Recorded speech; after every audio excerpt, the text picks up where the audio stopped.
Hey, howdy ho, Lions fans. Welcome to the Detroit Lions podcast, coming at you live from Radio Row at the Senior Bowl 2022.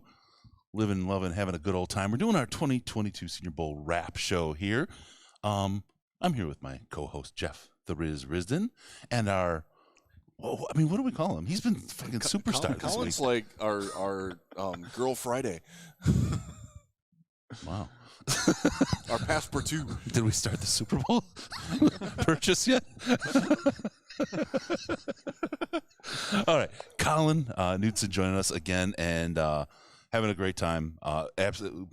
Of course, the crack started right before we went live, so we had some laughs. But we're going to cover what went down this week with practices, what players are rising, what players are falling, talk a little bit about some of the other news out there, and we'll probably pat ourselves on the back for the great work we did in those coach interviews today. I was proud. You were your best behavior. They were so good. They were so good. I could, like, they were all good, but I could have talked to Calvin Shepard for hours. Hours, man. Yeah, and me standing there sort of watching, they would have talked hours to you guys. I mean, they were so comfortable and loved it and had such great insight on the whole week, so that was really cool. Not a single hog check. All right, we'll get with it. We got a great show lined up. Riz, are you ready to go, my man? Let's do it. Let's kick this off and break it down. All right, here we go. Let's talk about it. Little punch drunk. I haven't gotten more than 4.5 hours of sleep on any night of the time we're here. I was 3.5 last night. I have a little measuring thing that I use for my sleep. I'm at a 38% sleep debt. And my night's sleep, I set it back to 7 hours instead of 8 because I was always running the super high debt. I'm a mess, man. Yeah, Colin and I were out last night. We were tame. Like, we drink an hour probably on average. We left the bar at 2. And we pounded at Wet Willie's before you guys that. did. A series of 2 large 190 proof slushy drinks, Everclear. It's like Smoothie King with Everclear. It's amazing. A lot less fruit, vitamins and minerals. Hey, mine had real bananas in it. It's good stuff. Uh-huh. Yeah. Enough about my monkey punch though. These nanas. All right, let's talk about what's going on. Let's talk about yesterday's practice first. We didn't get to do a show close. Yesterday was wet. Why didn't we close it out? Yesterday was so freaking wet. We got soaked. We were standing out in the rain.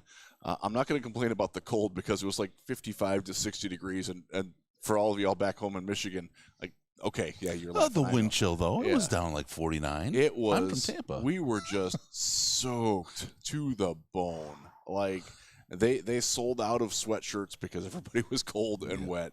Yeah. It was not a great day to be outside for 7 hours standing on a concrete thing. My clothes when we were leaving to come here this morning are all still wet, hanging in the room. They were.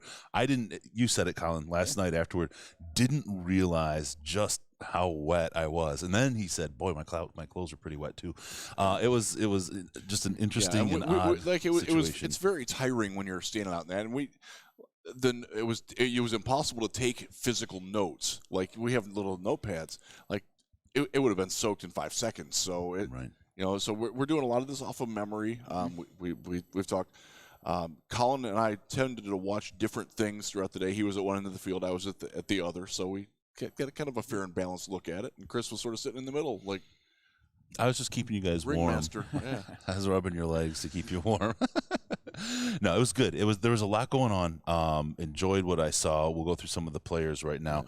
Can we talk quarterbacks really quick? Do you mind? Because I just want to weigh in on 3 of them in particular. All right. One, I felt like Ritter rose yesterday. He made some really he had a really nice throws. day, and one of the things that he did was he was looking to throw the ball down the field consistently. In the drills that they were running, especially the 7-on-7 drill, they had options of where they could go with the ball, and he was looking to push the ball down the field much more consistently than any other quarterback. That includes Malik Willis in that. He was trying to show off that, hey, I can hit that throw, and he hit it more than he didn't. He did have some misses. They all had misses. It was rainy. It was wet. The receivers didn't help them a lot. It was not a great day for the wide receivers. In some instances, I thought the wide receivers, quite honestly, held the quarterbacks back. Something that we know from Detroit. How to judge that? Yeah, absolutely. Just looking at some of the Zebra technology stats because they're so great. Malik Willis had the longest air distance. Ritter's was just 2 yards short of that. Average for Malik was 22.6 and Ritter was 21.2. Bailey Zapp average air distance was 15.9. Just to kind of give you Zappy. Sorry. And he also threw the most interceptions yesterday. He threw a couple of check downs where the linebackers knew that it was going to be checked down and jumped in. It was a really, really rough day for Mr. Day Zappy. one, it felt like he could rise and come up. Yeah, it did. And then yesterday, it was like, I don't know if it was the rain, right? Because it was pouring basically the whole time, and there was wind, but I don't know if it was that or what. But he was definitely not in his element as much as he was in the first day. Yeah, it was. No, I agree. Yeah, blame it on the rain, Milli Vanilli. Carson Strong, highest initial airspeed is 67.8, which is actually on the lowest of all, where you have Malik Willis, again, top end of that, 75.7 miles per hour. Right, and if you missed our interview with, blanking on his name, Adam, yes, Adam from Zebra Technologies. Check it out. It's a great interview. He talks about all this and how they track it. Yep. But the exit velocity from the hand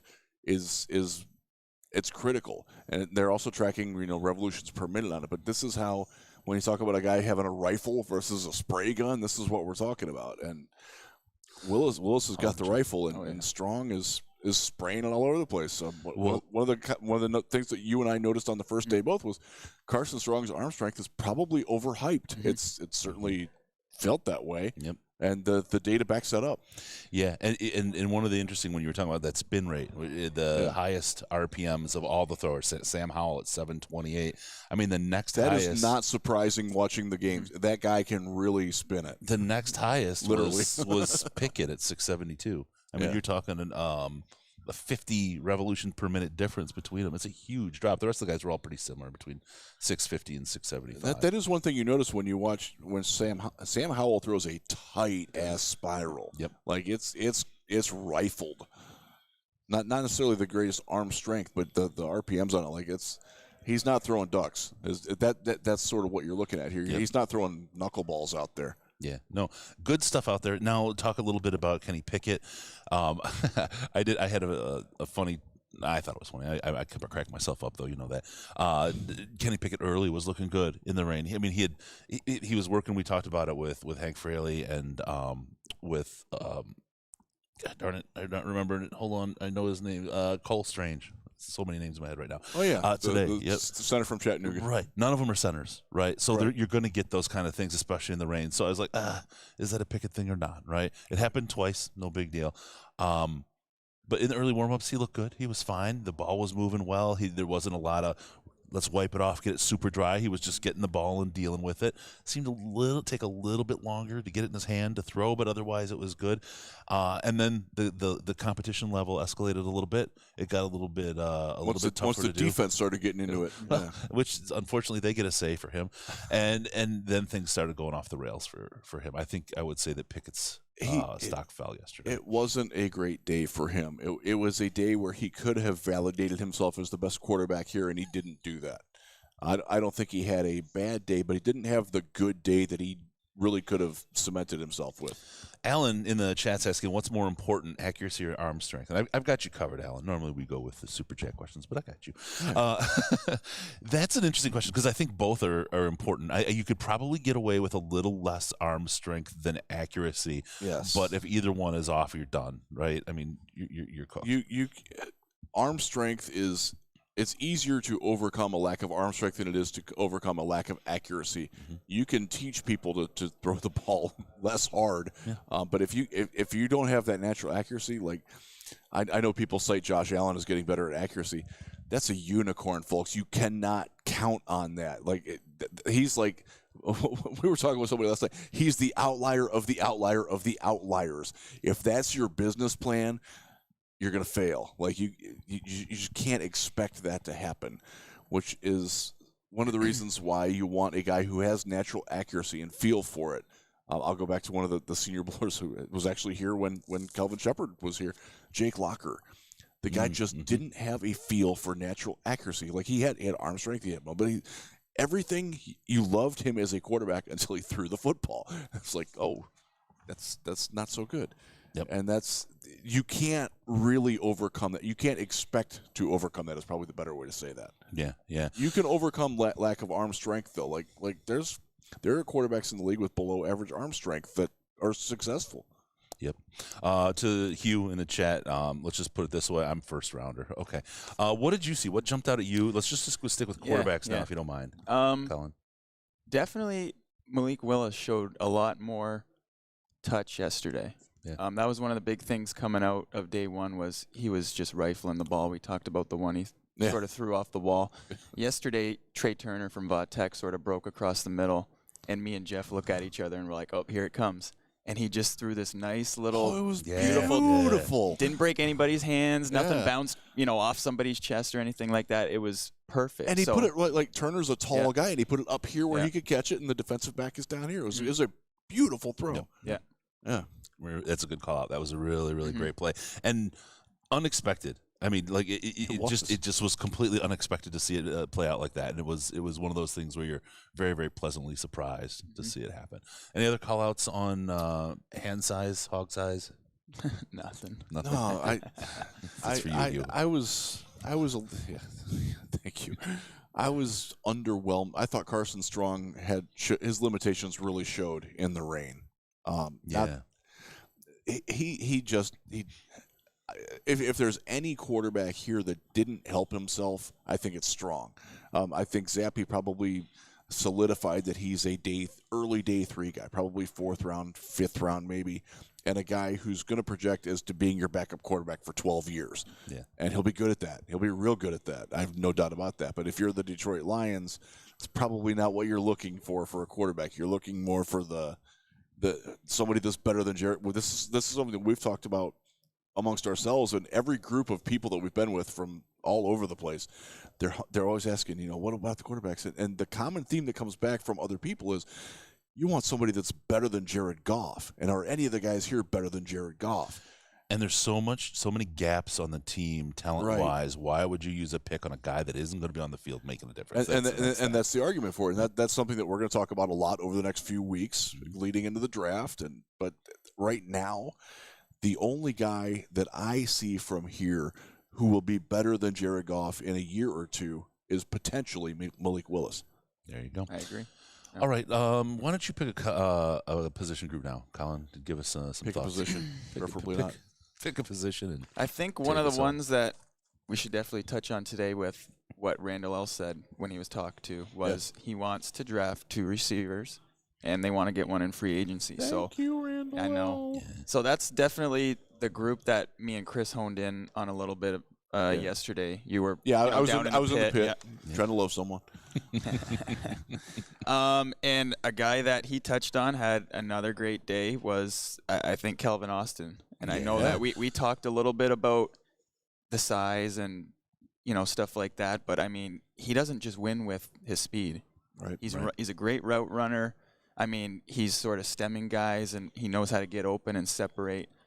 And one of the things from day one that I saw, they did this little special teams drill where essentially they were like a yard apart from the other receiver, and it was a game of tag. Mm-hmm. You took off and he tried to touch you, and he was the only one that none of these guys could touch. So that talks about his explosion, like right off the line, stuff like that too. So he looked really good. You convinced me with him too when we were talking, kind of working through it out loud. And when he was talking about how he beats you every single way, and I kept saying, but he's small, and I just can't see him on the outside. But then you'd see him, and he would win on the outside. He would get open. He could get the ball if they could deliver it to him. And I was like, you know what? What it is he's a great wide receiver. If he was 4 inches, 5 inches taller and proportionally the same way, and everything else remained the same, he would be the ideal NFL wide receiver. He has everything but height. Let me bring it to you this way. We saw, and I think it was your first Senior Bowl, Andy Isabella down here, who got a lot of buzz. Mm. Austin's better than him. Oh, by a mile. Yeah. He doesn't catch off the body. Right. He can catch it. But they're of similar size and similar. They are short outside receivers. It hasn't worked for Isabella in part because he doesn't have very good hands, right. But also like you just see the economy of movement in that instant. Like Isabella was a track guy.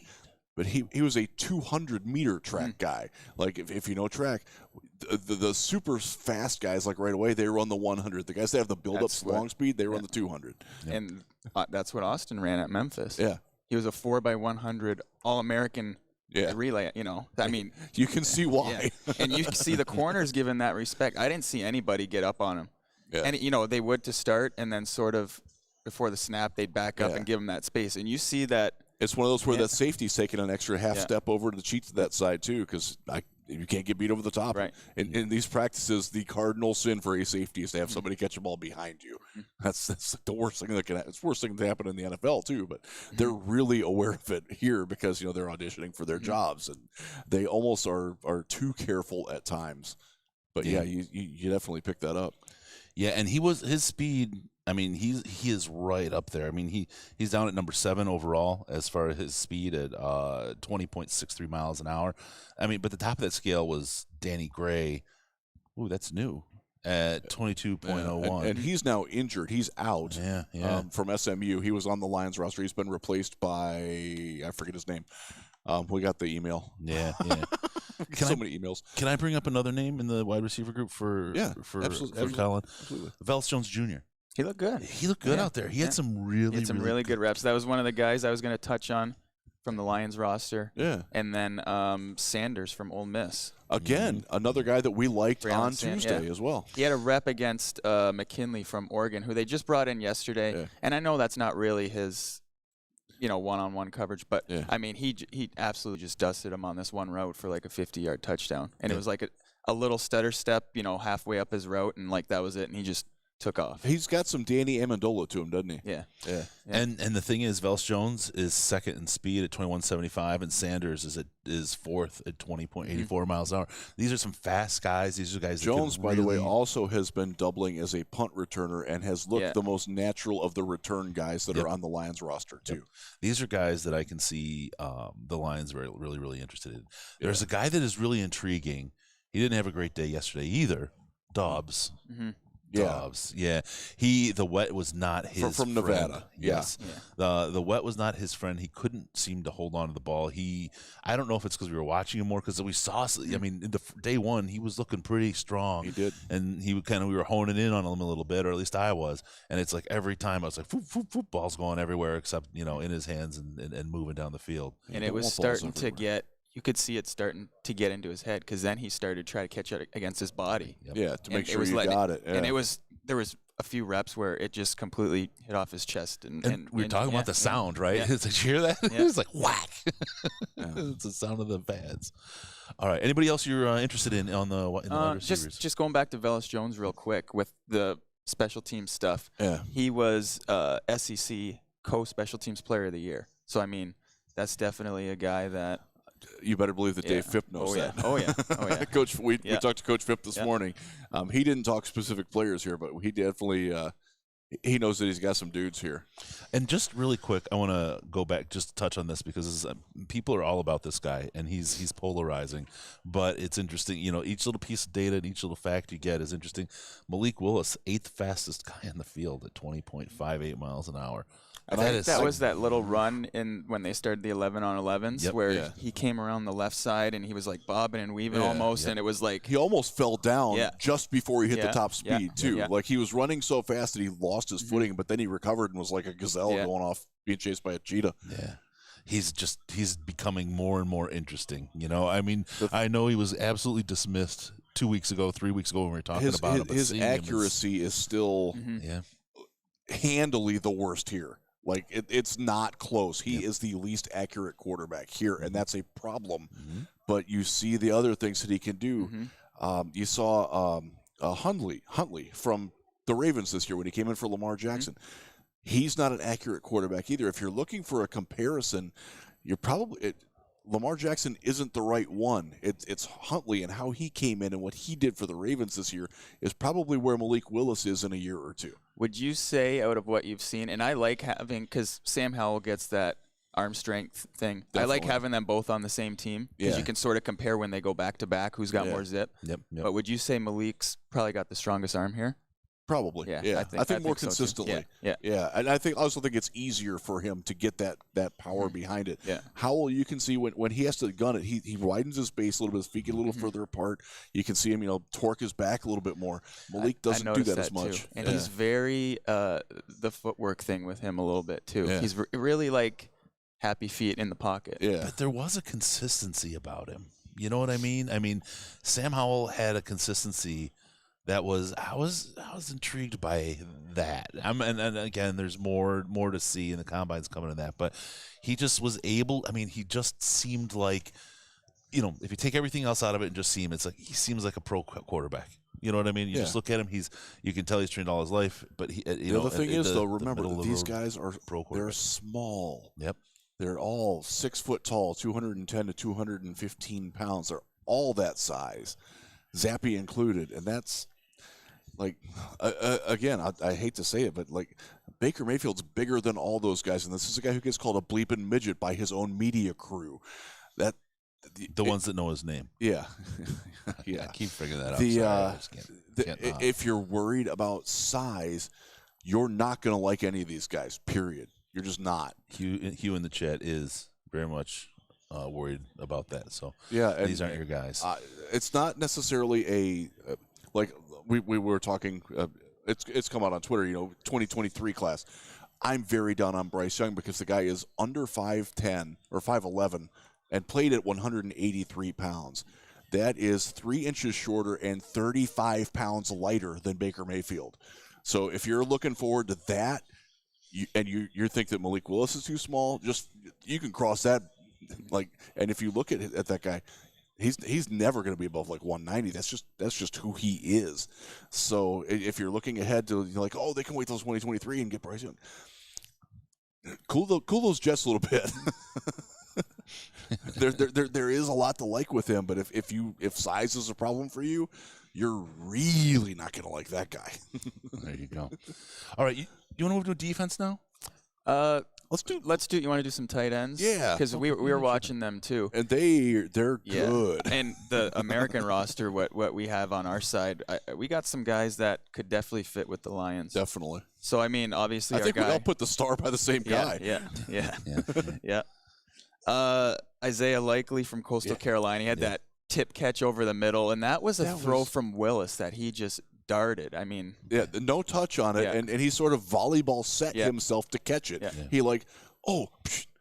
and the safety jumped and missed it, and likely caught it, and he escaped. He was gone, right? Yeah. I mean, that's the thing. The safety didn't recover. He did, right? He tipped, grab, and gone. The safety jumped, missed it, and then was standing there like, oh shit, right? It was too fast for him. So and then another guy me and you watched definitely. Yeah. And I think we talked about him a little bit too. Was the UCLA guy? Yeah, Dulcich. Yeah. He can run. He can move. He'd be more your move type tight end. Definitely. He's got great hair too. He's straight out of like a fitness magazine, like the rugged guy who's like got one leg up on the mountainside, the other side like half in a Jeep or something. That's what he looks like. Speaking of Grizzly, if you haven't seen our Hank Fraley video from earlier today, definitely go back and see. Hank was very good. He was awesome and very candid. He subscribes to Grizzly Man Outdoors, as he should. So as you should too. Yes. Also, Dave Phipp was on, and Kelvin Shepard were on. These are some of the. I know they're ours, but they're some of the 3 greatest coach interviews I've seen. In months. Yeah. I mean, these were, other than MCDC, right?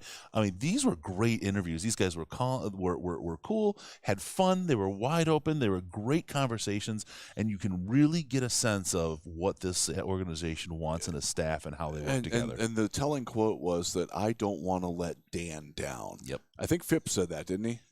Or was it Kelvin? That was Kelvin. Was it Kelvin? Kelvin. Yeah. Yep. Yeah, and it really resonated with us about how.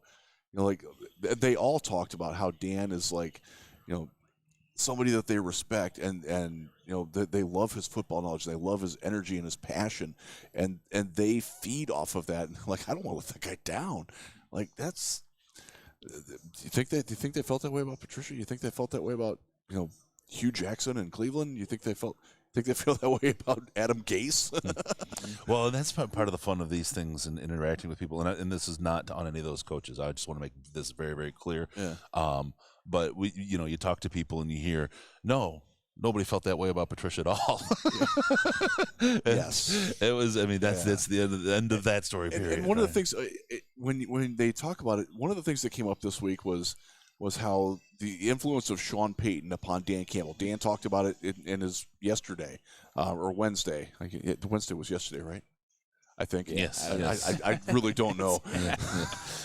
But he talked about how the influence of what Sean Payton did with the Saints was very big on his coaching style. And one of the things that you hear a lot was how much respect the other coaches had for Sean, the people that worked under him, because he commanded it, but he also expected it, and it worked for him. And I think that's something that you've seen. Every coach that we've talked to down here has been that way about Dan. Like, I don't want to let that guy down. Yeah, and other members of the media, other folks we've talked to, everybody is enthralled with the Detroit Lions and Dan Campbell, the team right now.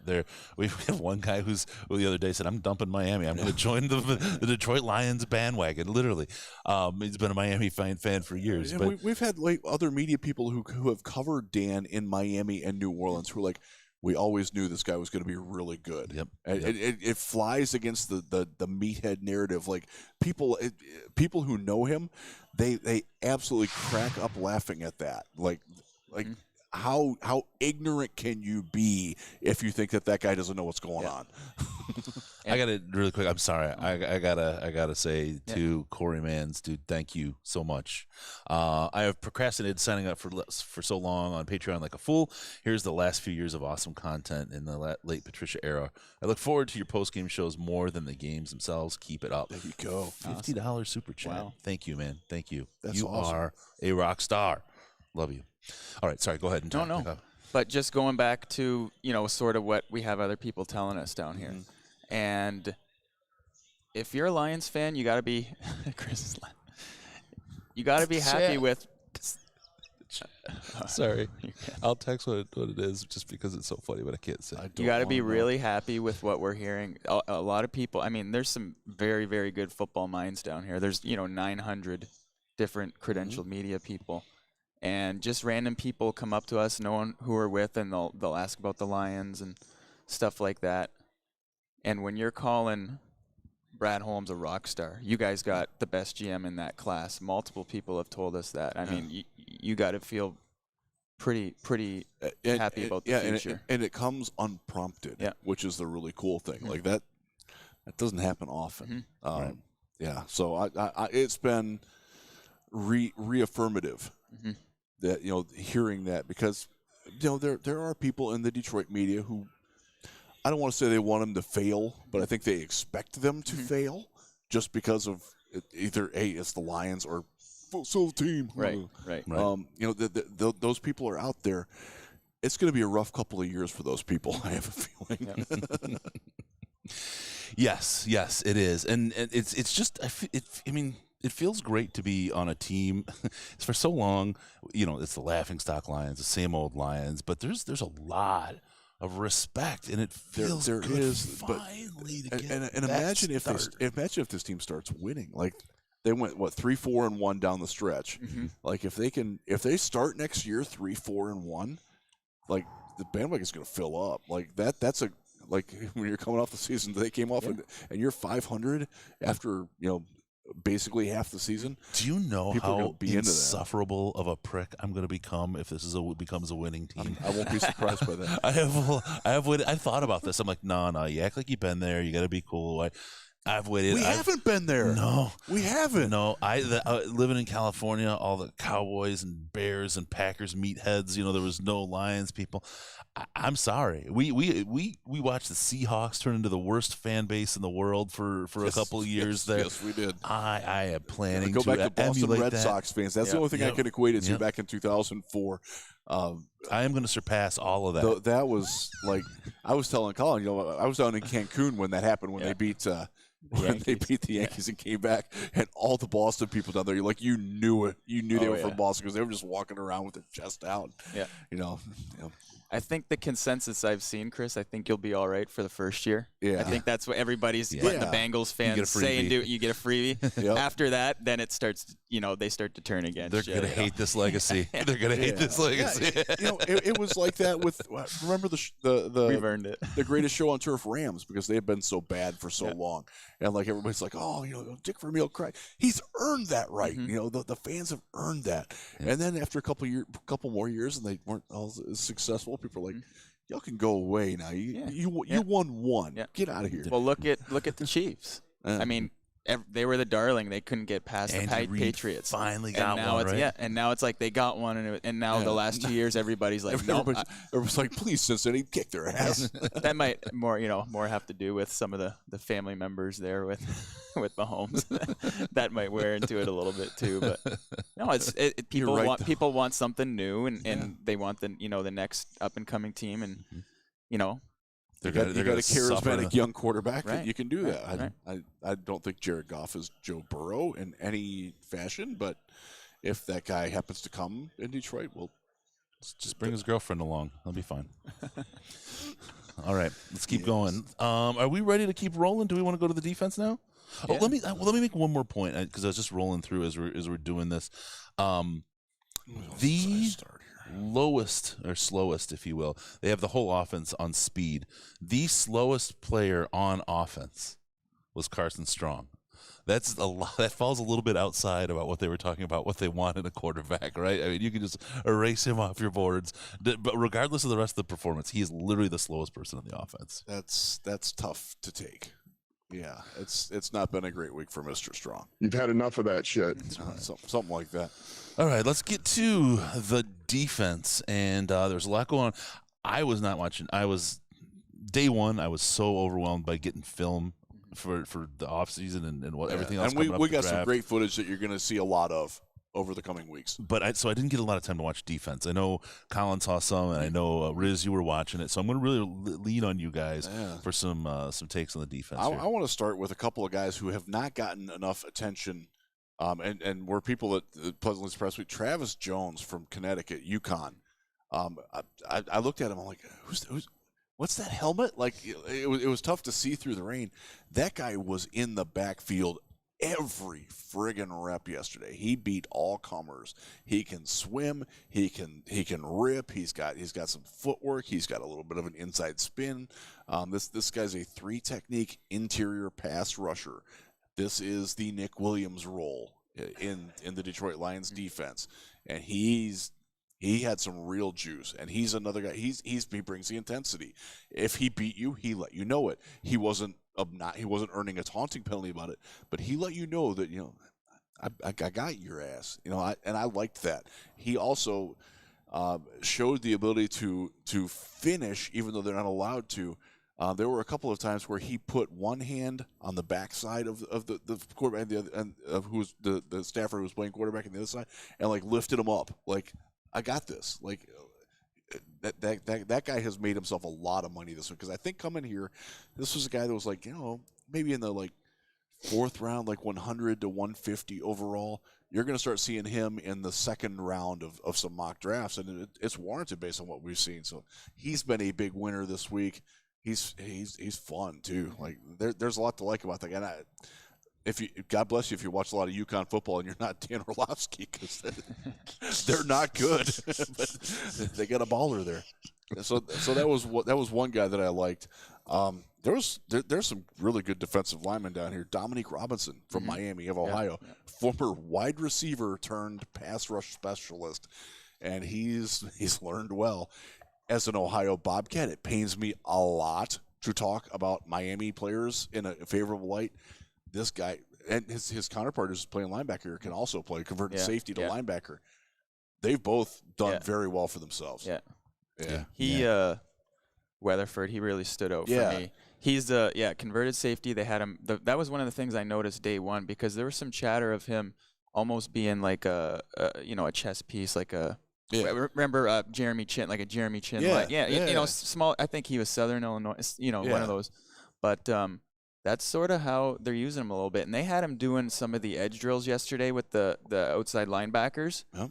And he won, from what I saw, 2 out of the 3 reps, like for a sack. One time he came on like a rip move to the inside. Yep. The second time he swam to the outside. And that's pretty impressive for a guy who's, I mean, he's 6'4", he's 215. If they're going to play him at linebacker, I mean, he can obviously cover. He's played safety. He can bulk up a little bit. And if he's winning in ways like that against the tight ends, and I mean, that's a guy who. In the coverage drills, for linebackers, and they're usually going against running backs and tight ends out in space. He was really good in that. Yeah. Like you could tell that this guy played defensive back before. Yeah. Can I tell about one guy that played defensive back? And you guys, I was doing some production stuff. If you said him, please forgive me for being late to the party. But Josh Williams, guy out there. From Fayetteville State. Yes. The purple, yes. He can go. He had some reps. I mean, we talked about it at the close of day 1 of practice. Just shut down. It wasn't Dobbs. It was Was it Dobbs? It's Dobbs. Okay, yeah. Didn't let him just out of that. Yeah. Shut him down. They stopped the play. And then you go to the stats. You know, we talked about Tariq Woolen with Zebra Technologies today. Josh Williams is number 2 for speed overall. He was the number 1 player that on day 1. Yeah. Yeah. 21.75. The guy can just burn. His coverage skills were inconsistent. He got beat. He did get beat a lot. And that was where that speed came from. What Zebra was talking about, the catch-up speed. Yeah. That was after the rep where he nailed Dobbs off the line. Dobbs beat him on that one and caught it for a touchdown, but that was the catch-up speed right there. And that's the thing, though. You can teach that to a cornerback. That's something they can grow into. Is he around one guy? No, right? No. But is he a guy? This is a guy of 5, 6 rounds somewhere down there. Yep. But he can play. He could be a real gem. 6'3", close to 200. I mean, he's big. And a guy who has worked at a lot of different spots on special teams here.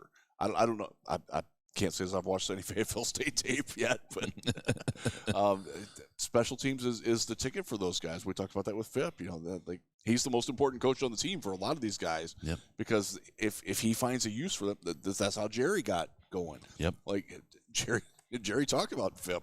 Like, I attached myself to that guy so I would have a role on the team. Yeah. And he expanded upon it. That for those kind of guys, being that special teams man, that's critical. And he's done well in those drills. Yeah, he really has. He's a guy. He's one of those guys that really could be a surprise. Look, you have guys that are drafted a little bit later like that, and then it's like, okay, well, we'll see if we can grow him. This guy, if he can really build on those skills, like he's the kind of player that could have evolved himself over 2 or 3 years of work to where people say, why didn't he go in the first or second round? What happened with this guy? Because he seems to have all the physical attributes to do that, and if he can get his head in that game just right, he could be one hell of a cornerback in the NFL.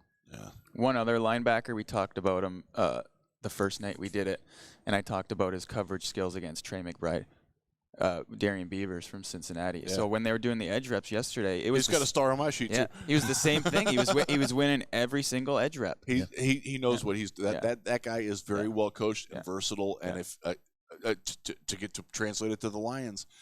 If you're looking for a guy to do the JRM role, but also blitz a little bit more, he can do that. And he showed he can cover. Trey McBride Trey McBride from Colorado State is a very good receiving-only tight end. And he absolutely blanketed him on a few of the reps that they had in day 1. And then to see him do what he did, you know, power moves and rushing off the edge, that's what you're saying. You're what you want in one of those outside will linebackers. That's the range.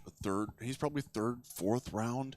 Maybe sneaks into the bottom of the 2nd, but I kind of doubt it. But that's the range where this team is looking to add tight end, off-ball linebacker, maybe a more physical safety and less of a playmaking safety, assuming they sign one, which we're all hoping that they sign one. Unless you're Antoine Randall, he's wanting wide receivers all the way down the all the way down the road. Antoine Randall might be my new favorite coach. Two draft and 1 in the free agency. That's like let's go. 2 in the pink, 1 in the stink, baby. That'd be a shocker. I was just waiting for the comment to come. All right. Yeah, there you go. I listen to too much Steel Panther. What can I say? There you go. All right. Anyone else, Riz, that jumped out at you and grabbed you. Let me ask you if there's an edge, if there's anything that you there think were a couple of guys that I didn't want to jump on. anything around the edge that you saw that could be late for our late first or early second. Jermaine Johnson is the best player here, regardless of position, and he has probably played his way into the top 15.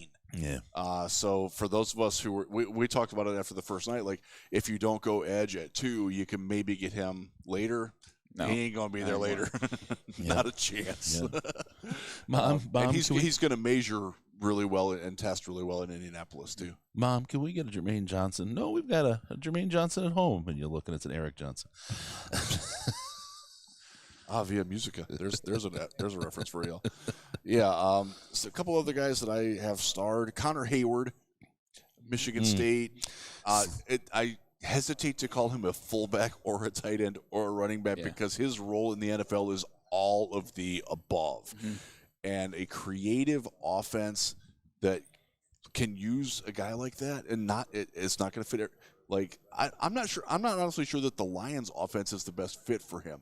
I think if you see how Kyle Juszczyk gets used for the 49ers and that type of offense, in Cleveland, they use David Njoku in that sort of manner, as he'll go into the backfield, be a move tight end, fullback, flex him out into the slot if you got a small guy on him. That's the kind of role. Hawkinson kind of does that for the Lions. I'm not sure that there's room for Hayward. I would certainly not be opposed to it. I'm going to go back to the Zebra Technology stats and say, problem. I think one of the big things that's going to hurt him, if you ever think he's going to hold the ball in his hands, right? He was the 4th slowest on the team. He was from the bottom of the list. He doesn't win with speed. No. And one of the things that he sets up his routes really well. Whenever he's going into a break, the consistency with which he approaches with his footwork and his body posture, it's the same no matter which direction he's going to break. So the defensive backs, they're guessing until the last second. There's no tells on him. Like one of the other tight ends we've seen here, you always knew when he was going to break which way because he would stutter step a little bit before it. Hayward doesn't do that. That's some of it is being the son of an NFL player. Some of it is good collegiate coaching that he got at Michigan State apparently, and some of it is the guy knows what he's doing, and not everybody gets that. So he's a guy. He's never going to be a star, but he's going to be a guy that can come in and carry the ball 45 times for you, catch 45 passes, be an asset on special teams, be a good blocker out in space. I don't know where you value that, like draft-wise, but that guy's an NFL player. Yeah, I don't know what was his weight listed as, because I don't know that. I think he's about 230, 6 foot 230, somewhere in that range. He's here. He is. Oh, I don't have the weights on this one. Here, I got this. 6 foot 230. Because he was more bowling ball than well built. You know what I mean? Yeah. So he's a little interesting. I feel like he's going to go a little bit later. Where did the data we looked at from Draft Network from our friends at the Draft Network? Yeah. Oh, where they got him at? Sorry. Yeah. Oh no. While you're looking that up, another guy that I wanted to bring up is this is not a guy that the Lions are going to draft, but it's an interesting guy. The draftniks, and if you're interested in the draft, is Trevor Penning, the offensive tackle from Northern Iowa. The ultimate freaking kneecap biter here. He picked up the defensive end from Ohio State yesterday and threw him into the goalpost at the end of a rep. And the dude was like, what? Came up. And the funny thing was, he didn't want to attack him because, like, this guy might be crazy. Like, he might literally, like, rip my arm off and beat me over the head with it. Like, that's the kind of guy. The Lions already have that guy, Logan Stenberg, and he's not very good. And Penning, quite frankly, hasn't blocked all that well, but he's been a treat to watch anyways. and so, full disclosure, we're doing this while the practices are going. They were rained out. It was canceled yesterday. The weather was awful. It's very foggy and misty and super windy here. That's why my hair sucks. Just real quick, today's practices were canceled yesterday, right? Yes. Today's they are working out at the indoor facility at South Alabama, which has limited space. I was actually invited to go. I chose to be with y'all because I love y'all. And I'd have sent you there. It's okay. I don't want to drive back out there. It's a long way. The Smoothie King was hard to find too. Yeah. So they got Hayward. Yeah, probably around 6'7" guy. They had him at 300 plus. overall. So he could be. Yeah. He'll get drafted. For Mike Payton, if you're watching, Dan Vitale Superback, this is your guy. There you go. That was Mike's draft crush. I don't know why I remember that, but it just came up. That's funny. That's really funny. All right. Anybody else? I mean, so let's just talk about the experience of the day. Or well, actually, let me do one. I want to talk about the experience of the day because we had to recover. And how do you recover from an experience like yesterday? You go to cbd.detroitlionspodcast.com and you take care of your body. You take care of the pain that's hitting you. Pain, anxiety, insomnia, all taken care of with your CBD products from Diamond CBD. You go to cbd.detroitlionspodcast.com. We'll get you set up with some of the greatest healing stuff that's on the market today. If you want to go a little further, better than just the muscles and the aches and pains, you want to get yourself into a little lighter head, a little bit of a buzz going on. You can chase down the Delta 8. Great Delta 8 gummies. They're delicious. If your state doesn't like Delta 8, don't worry. They move faster than your legislators. Like most things do, if you ever see a legislator. But they have active CBD, and those gummies are just as delicious. Go on over cbd.detroitlionspodcast.com. Take care of yourself. It's a great way to have some fun. And if you need that, and also take care of your body and make yourself feel better. Yesterday was misery at the end. It was when we got back. It's like when we got to the truck is when it really set in. It was like, wow, this is tough, man. Yeah, I took a little break in sort of in between the practices, and I did Locked On Lines yesterday with Matt Terry. Thanks, Matt, for having me on.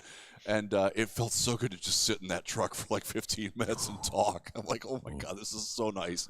I didn't want to go back out, but you did. I did because to the very end. Our job is to cover what's here, so we're doing that. Yeah. That's why we're here. That's why I got credentials. And you stood out there. You were you said it so completely through. I mean, my feet never got warm until I woke up this morning. Colin, unfortunately, is in the back seat of my Ford Ranger rental pickup truck, and his seat was still wet this morning from your clothes yesterday. Yep. I used my hoodie that I dried with in front of the I had the heat in my room blast, and I had my hoodie hanging there trying to dry it out because it was like a towel that just came out of the shower, like out of a bath. Actually, you pulled it out of the water, and I got it mostly dry, but it was still wet. And I put it on my seat in the passenger side, and it just wound up soaking up everything out of the seat, so it was soaked again last night. I'm like, it was fun. So quick cuisine update. You had Zaxby's for the first time yesterday. What'd you think?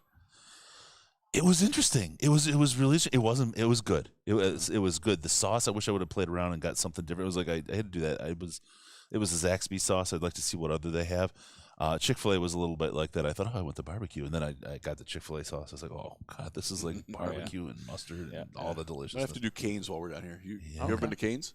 Raisin Cane's? First name? Oh, Raisin, not Coke. No, never been there. Cane's sauce is never been either place. Their version of crack. There you go. All right, yeah, we'll have to figure that out. So, rough day yesterday. Made it through. Did our thing. Got our CBD read in. Anybody else you want to talk about on the list, Riz?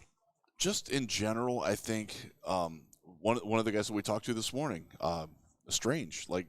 The offensive linemen here have grown. You've seen the development from the beginning of the first practice to the end of the second practice on both teams, on both the Jets and the Lions. And I will say this, I don't know who the Jets coaching staff is. I'm not well-versed on them. Their offensive and defensive line coaches look really good. Like, if you were a Chris Kasurik fan of back in the day with the Lions, the Jets defensive line coach, he's got that, like big, like, I'm gonna let's go, like that energy after every rep. I was impressed with that. Yeah. I feel better about the direction of the Jets than I probably wanted to, quite honestly, because I'm not a Jets guy. But they got some coaches that, and again, you see some of it is the players getting more acclimated to what's going on. But you saw guys get better at things as practices went on, and that's what you want to see. And it stands out the guys who aren't getting better, and that's kind of one of the things that I've learned from coming down here for 13 years is there are guys who are like so jacked up and they're ready at the first couple reps, and they come out blaze of glory and they can't sustain it. Yeah. And what you really like to see is the guy who's like, okay, a little slow burn, like first day they're sort of getting acclimated, checking out what's going on, learning what the guys on the other side of the ball that they're going against do well, and then they counter it and they grow. And those are the kind of guys that you wind up quit snickering. Those are the guys who wind up becoming really good players. Larry Warford did that when he was here as an offensive lineman. The first day he was here, he wasn't good. He got better. He figured out, okay, if I'm hitting this guy, like I got to get my hand like up into his shoulder. This guy I got to go around a little bit more to the back because I want to push him one to the side. Trajectory is important because if you cut right down to the baseline of it, you look coachable if you get better over time. If you don't get better over time, they wonder what's going on. Why aren't you responding to the coaching? What's happening with you, right? That you really want that improvement over time. It's almost, I hate to say it from a strategic perspective, go 95% at the start, and as the week goes, then you put into 100%. I mean, I hate to say game the game or anything, but you set that kind of trajectory. It certainly sets you up. It's one of the things, and I was talking about with somebody the other night. I think you were there too, where we were talking because it was National Signing Day yesterday. And there are a lot of colleges who wind up disappointing because the guys that they're signing as 5-stars, well, they got that label when they were 15 or 16, and then when they're 18 and 19, they're the same guy, and everybody else is caught up, and they don't have anywhere to go with it. Specifically, the schools we're talking about were USC and Texas. Mm-hmm. They get all these 5-star guys. Why do their teams suck? Well, because they signed these guys too early, or they signed the guys that had the early hype, and there was nowhere to go with them. Mm-hmm. And the teams, just to throw out Michigan State, Cincinnati is another one, where their coaches, they got the 2- and 3-star guys, and they worked them into that. The guys, they saw guys who were still ascending at the end of their careers, and that's, to put it in the NFL draft context, you want those guys who are still ascending. You don't want the guy who's All-American as a freshman and as a senior was second-team All-Conference. Like that's not the way you want to go. You want the other way around. Yep. Got to say, give a shout out to Hugh for the $10 super chat. Thank you, my man. As a question, he says it's for the OnlyFans account, Chris. Great work, guys. All right. Thanks, Hugh. You're all right. He's a cracker. All right. Let's go. We talked about the players. Let's talk about the Senior Bowl more at a meta level and what it means and how it fits in the broader thing. We're going to watch the Shrine Bowl tonight, which we are weirdly. I'm still not sure what happened. Why is it competing at the same time as the Senior Bowl? It used to be the Shrine and then the Senior Bowl, and then I would come see you in Florida. I would have a day in New Orleans. I would have a day in Biloxi. Then I'd get over here. Yeah. It was great. It was like a vacation in the middle of my work vacation. Yeah, I don't have that anymore. No, what's going on? So that game's tonight. Let's kind of just 5 p.m. Pacific time. Yeah. We had to look pretty hard for that. Let's talk about the kind of hierarchy. Let's just talk about the players you're going to see in each one. Yeah. Shrine Bowl versus Senior Bowl. Yeah. Okay. All right. So the Shrine Bowl is typically 5th, 6th, 7th round guys, and of the seniors who get drafted in those rounds, like nearly all of them come from these two games. And more of them in that range come from the Shrine Bowl than the Senior Bowl. The Senior Bowl will have more 2nd, 3rd, 4th rounders. Look, Kenny Pickett's a first rounder. Malik Willis, I think, is probably going to be a first rounder. Sam Howell is probably a first rounder. Jermaine Johnson is absolutely a first rounder. The offensive lineman from Central Michigan, Bernhard Reimann, the Austrian. And if you look up generic Austrian dude, like he's I got the his big photo. Yeah, he's really good. He had a couple of rough reps with guys running around the outside on him, but he's got some really good game film. Yeah, that's him. And there you go. Yeah, his high school ball sport gymnasium line. He has definite top 50 buzz here, if not first round. Veen. Those guys just don't. Looks like Vane. The best player I've ever seen come out of the Shrine Bowl, Shrine Game / is Terran Armstead, who I think was the last pick of the 2nd round. Jimmy Garoppolo was a Shrine Game guy, but like that's rare to have somebody that drafted that high from there. Like here, you've got several 2nd rounders, 3rd rounders. Colin's laughing so hard he's crying. Great. Sleep deprivation. Yeah, we're all loopy. It's been. Sorry. All right. We are working hard. We're trying to play hard too. It's really we haven't started playing yet. As soon as this is done and packed up, we get to go play. No sleep till Brooklyn. That's right. I want to say thanks to Steve Shattuck for the super chat. Thank you so much. Great interviews, gentlemen. He said, and I appreciate that. If you haven't seen them after this, go out and check out the interviews with Dave Phipp, special teams coordinator. God, what a personality that guy. He was so energetic and fun. I ran out to get some snacks for us, and I ran into him just casually. I'm like, "What's up, Coach?" And he wanted to talk to me for another 10 minutes. Like, he wanted to keep talking. He was here. He's like, "Now, what's this button do? How do you do here?" And he was like going through the whole all setup the drops and laughing at some of the Campbell ones. He loved it. He loved this You've one. had enough of that shit. He completely lost it at that when he hit that button. It was great. He was like, "When I think of Dan, that's what I think of."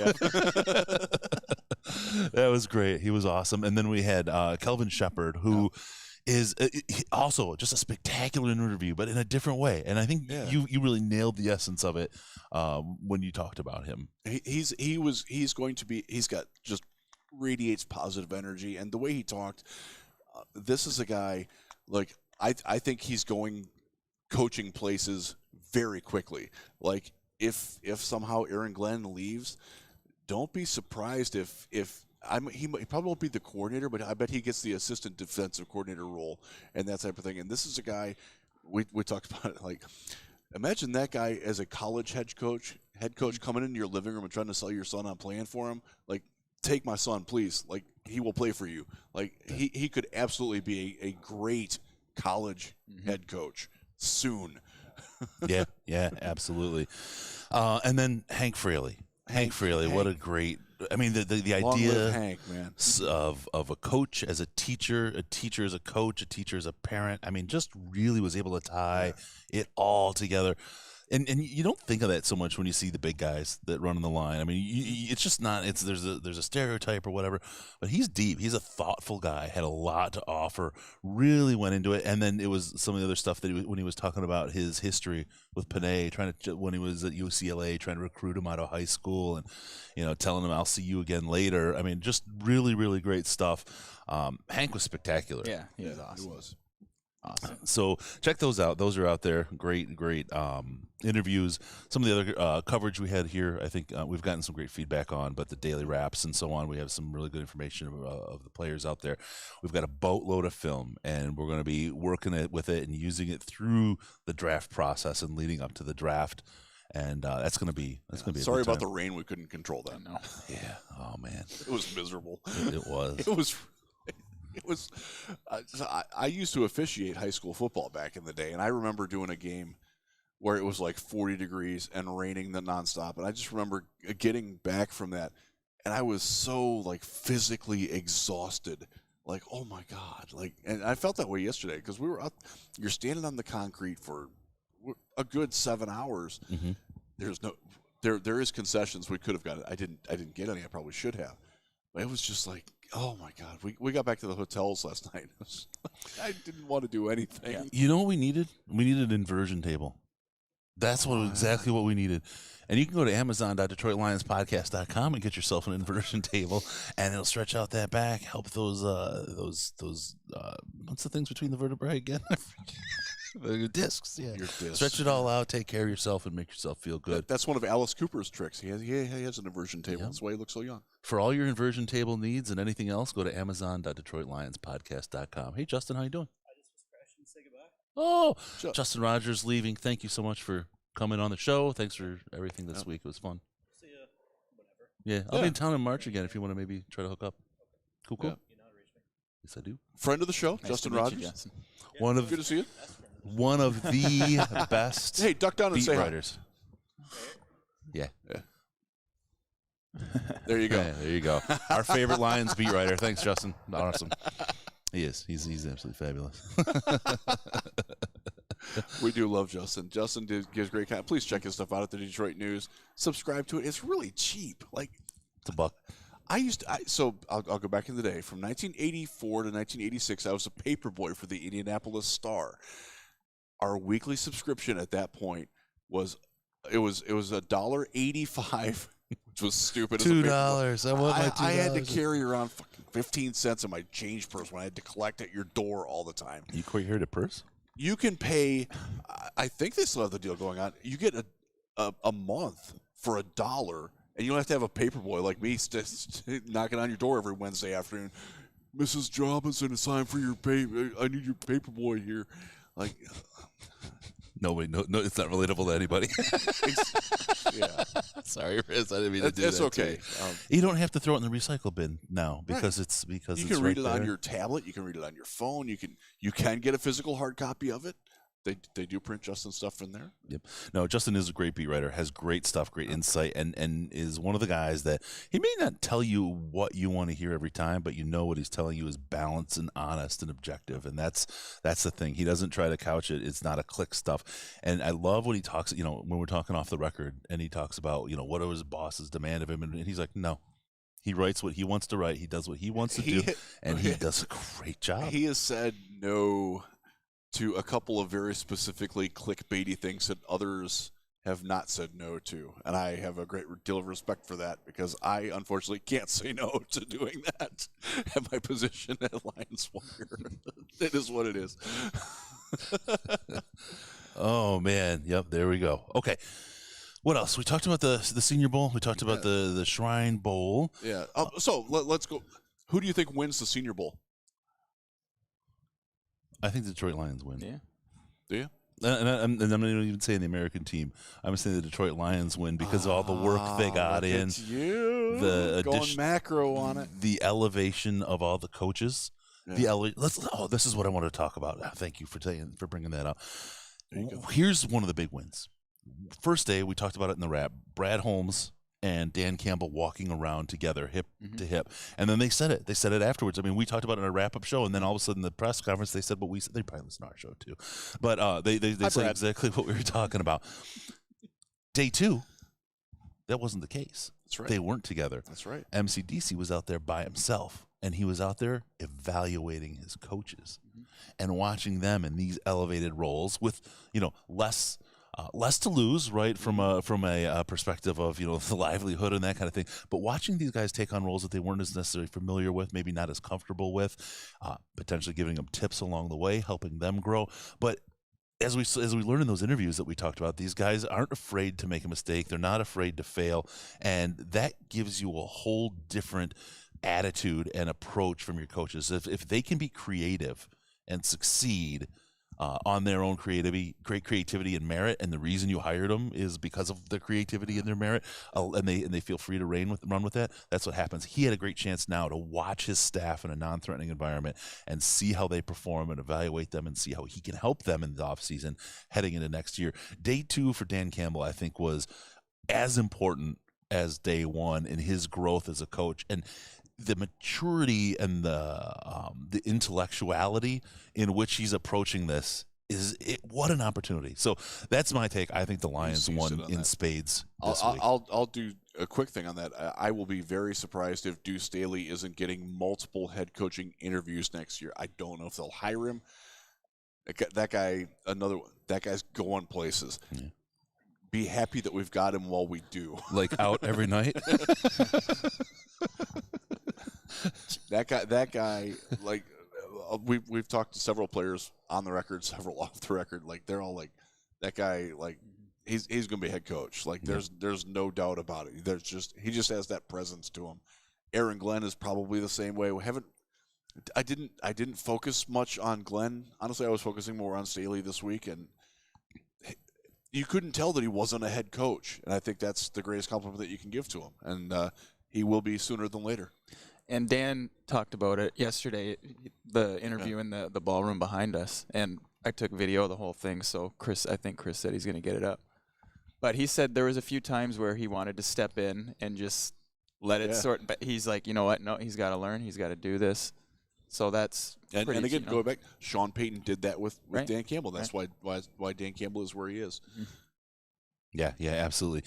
The Dan Campbell interview is spectacular. You did a great job filming that. I mean, and I got to say, Colin, you've been spectacular here this week. I mean, he came on his own dime. He's like, I want to come. I want to do it. I love this stuff. I want to help out. And he's just been like so good. We had fun last night. You're going to see a lot more of Colin, I think. Yeah, you're a good guest. We've loved having you. And so thanks for coming down, man. Definitely measured up. You're much bigger than Mac Robinson was in the same role a couple years ago. Yep. We love you, Mac. And he was here. He was here earlier. So there you go. We got that. The Dan Campbell interview was great. Again, the maturity he's shown and the growth he's shown in the last year, again, is just amazing. It's really hard to come out of this week not being excited about what the Detroit Lions have as a coaching staff and as an organization. It really is. Yep. And y'all know I'm much more skeptical and pessimistic than you guys are, and I'm feeling really good. Yep. Who do you have winning the game, Colin? The Lions. The Lions.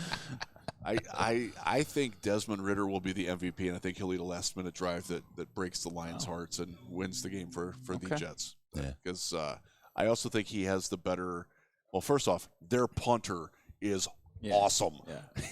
That guy's great. And special teams win these games more than they lose them. I was going to say, getting into a punting battle in the Senior Bowl, that is going to be a ratings madness. But I also think that they have more natural playmakers on their defense and can do something with that. And the Lions team has quarterbacks that are probably going to be more apt to make a mistake. Yeah, so, you're there right. You go. And the thing we have to get for at your gambling here, purposes. What's the line? What's the line on it? They do put a line on it. Yeah, they do. I'm sure you can find it. Go to your favorite sportsbook app. They're one of the 80 that will be advertised to you in the 5 minutes that you watch TV tomorrow in Michigan. Yeah, there you go. There you go. I just want to remind people though that the W or the L on this doesn't matter. Yeah. Matt Patricia ran away with it. He won a really beauty show game. and a comedy club open mic on the sideline that day. Won the game, went away. He reveled in the Gatorade bath. And his next game was the Jets game. I don't know if it was really. No, but it was before that. That's how he got there. The game itself is not important. They do play with modified rules. You're not allowed to blitz extra. You're not allowed to do motion. You're not allowed to do empty backfield and that stuff. So it's not the Pro Bowl, but it's not like a super intense game. And players are trying not to get hurt. But the other flip side of it is they haven't been allowed to tackle all week, and the game is indeed tackle. Mm-hmm. You're going to see some hitting, some pent-up aggression. You're also going to see some guys that show that maybe I don't have the best body control when I'm going at a guy full bore in space and give him a big play. Yep, for sure. Who's your favorite? Who's your pick this week? Any draft, pre-draft kind of crushes you have going on? Do you have any, Chris? Yeah, Joshua Williams. I love this kid. For some reason, he's stuck to me. He may be very much a KJ Hill kind of guy where you don't see much out of him, but I just love the potential in this kid. He has so many physical attributes, the size, the speed, everything. If he could, I mean, and look, he kills people at the line in press, right? He kills them.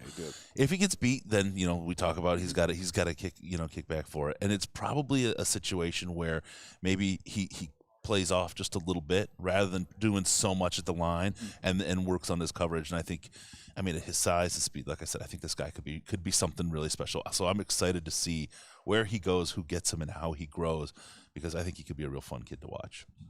Good. Yeah. Good. How about you? I think receivers, obviously, we've been looking at because, I mean, with those comments today, too. Christian Watson, I mean, we talked about that was one of the guys the other day. He didn't have the best day yesterday. Yeah, but from all the reports we've seen today, I've actually been texted by a couple people like, dude, Christian Watson is legit. Yeah. He's a second rounder. I think is pretty comfortable range. I think that'll be where. Yeah, he's not going in the first, but he could go in that.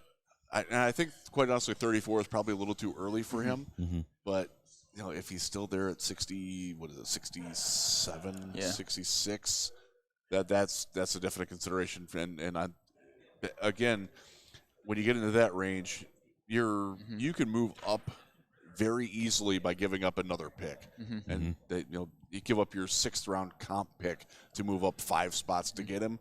That's very realistic. And prior to this, Nagy sort of said there was an unnamed FCS coach who gave him this sort of comment, and it was, Christian Watson is the best FCS receiver I have coached against or seen since Randy Moss. That's crazy. So, I mean, and Cooper Kupp, by the way, Eastern Washington FCS level, just did what he did.